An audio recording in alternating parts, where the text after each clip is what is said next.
I bet you've had some pivotal moment in your life, like an earthquake that changes you and everything around you from that moment on. And if you're still trying to make sense of whatever happened, or if you're unable to see any path forward, this episode may help. We'll talk about these life quakes and how you can find growth in the aftermath. This podcast is about simple changes to create more calm and peace in your life. You don't have to feel overwhelmed and overhaul your whole life all at once. I'm a certified life and mindset coach, but my thoughts are from my own experiences. So stop dreaming of your better life, make small changes, and begin to live it. So I read a book recently called On Fire, 7 Choices to Ignite a Radically Inspired Life by John O'Leary, who was burned almost 100% of his body at 9 years old, and how he uses this devastating time in his life, or what he calls his inflection point, and he uses this time to show it how it positively impacted his life going forward. How he says he would not change a thing, even if he was given the chance to do it all over again. It was one of the most inspiring books I've ever read, and it really got me thinking about my own inflection point, or as he says, a moment in time that changes everything that follows. And as he calls them inflection points, I call them life quakes. And today we'll talk about life quakes in our lives that may have felt devastating to the point that, like an earthquake, it can change the whole surrounding of our lives going forward.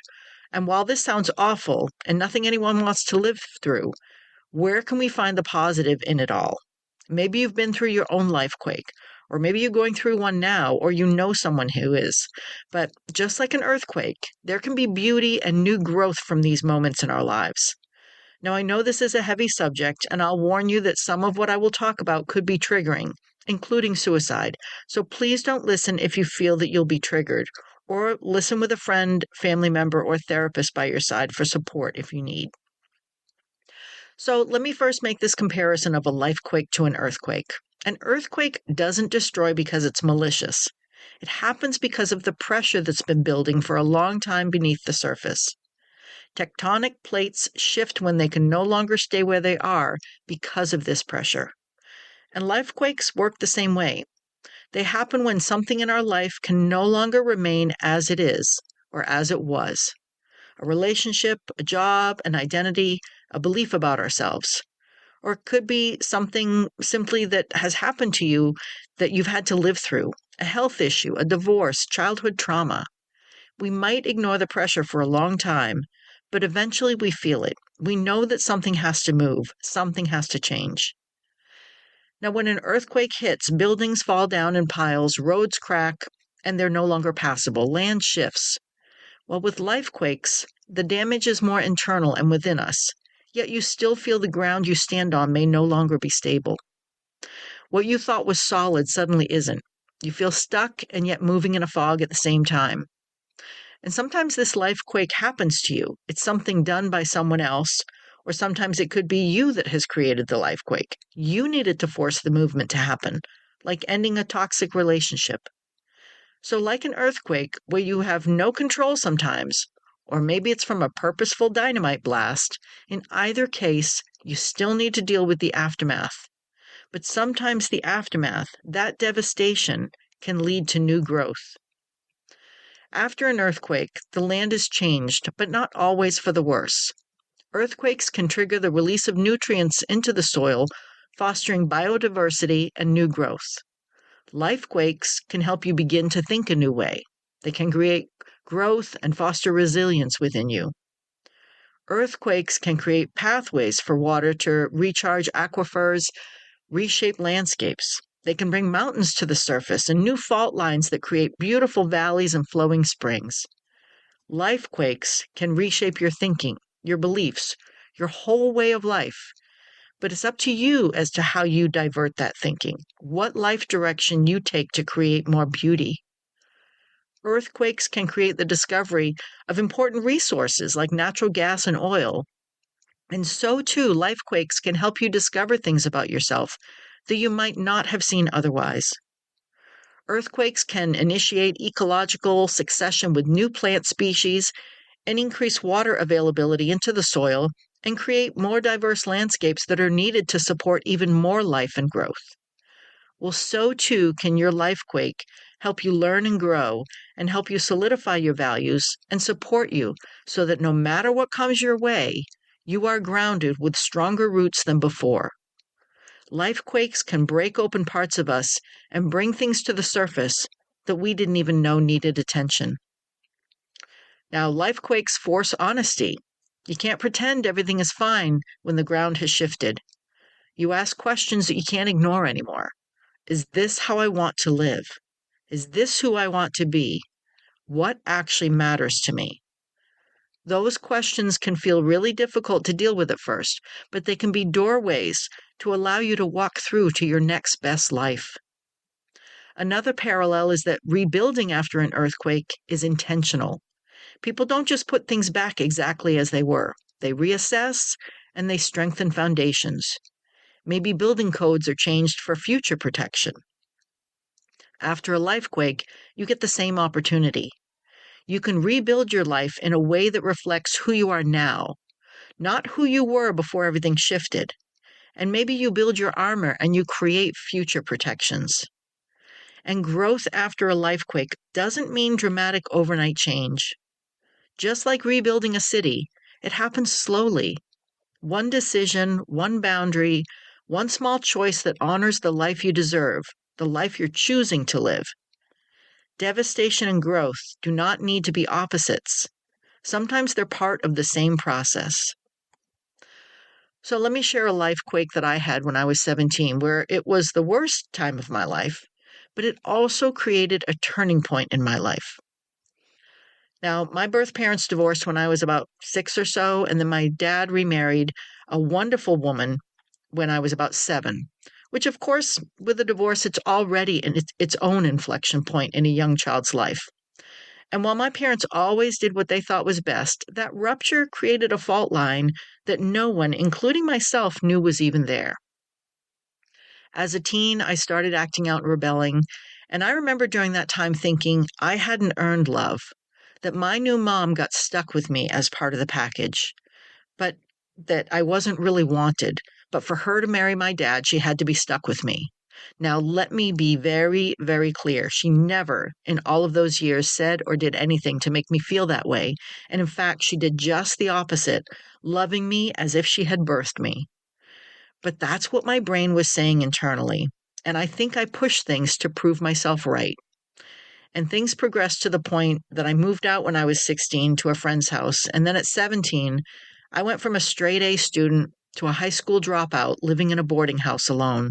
It was a big building with apartments where you shared the kitchen and the bath, but you rented your own locked bedroom. And here I was at 17, renting with much older adults who had their own problems, everybody ignoring each other, and no one could be bothered with a screwed up 17-year-old. After a few months of this, as the friends I had known since elementary school were planning college, I was planning my death. This was not the life that I had planned for myself, so I decided that I would no longer be around for it.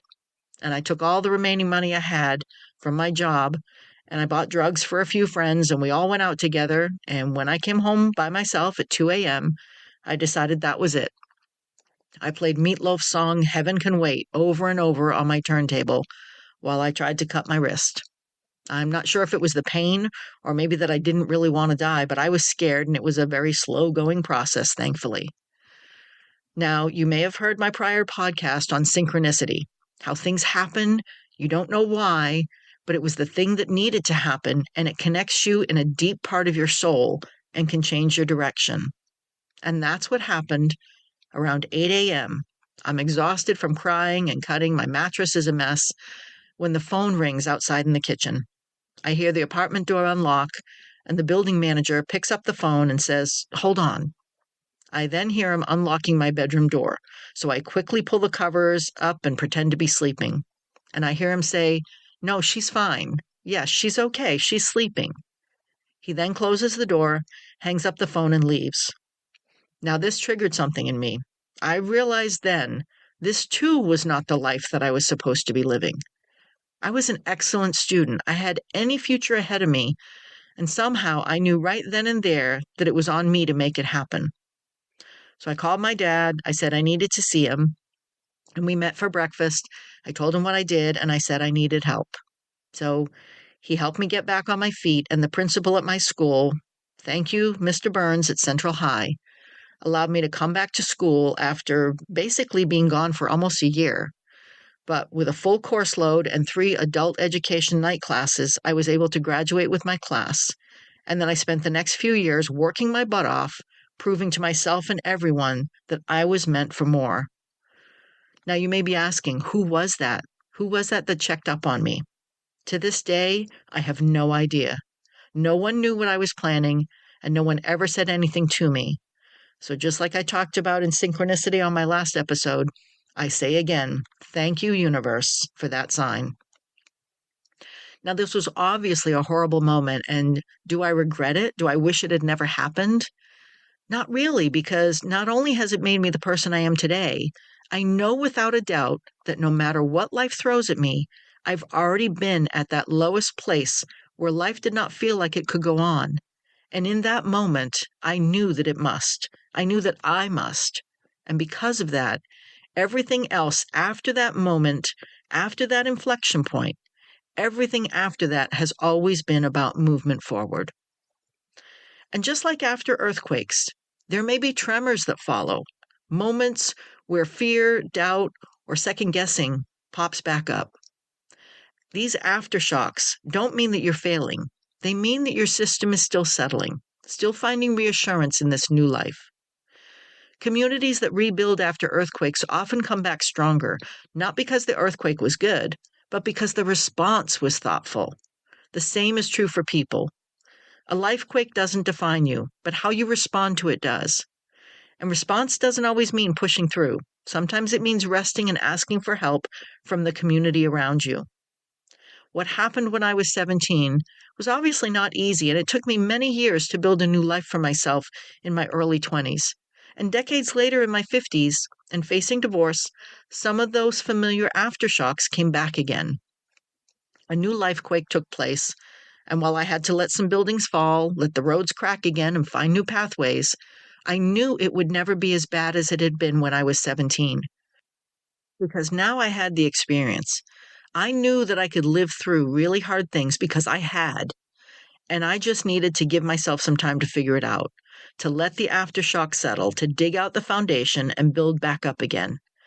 And I've been able to use both of those incidents, those experiences, to help others, to increase my empathy for others, with knowing that it gets better, that it's okay to accept help, and to reinforce to myself and to share with you that we each have the power to change our lives, to either live through that tectonic shift or create the shift ourselves that changes everything that follows, and to reinforce that we have that power within us.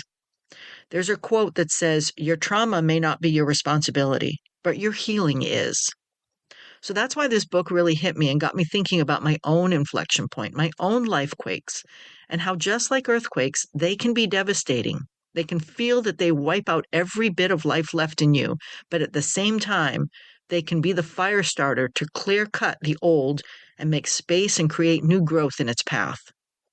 So I guess what I'm saying is that some of us have had some truly crappy things happen in our lives, and we have the choice to focus on the crap or focus on the growth.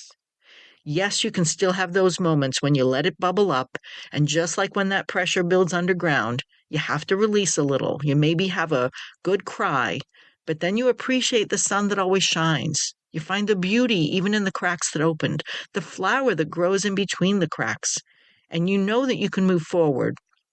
Baby steps, side steps, tiptoeing if you must, but you still move forward.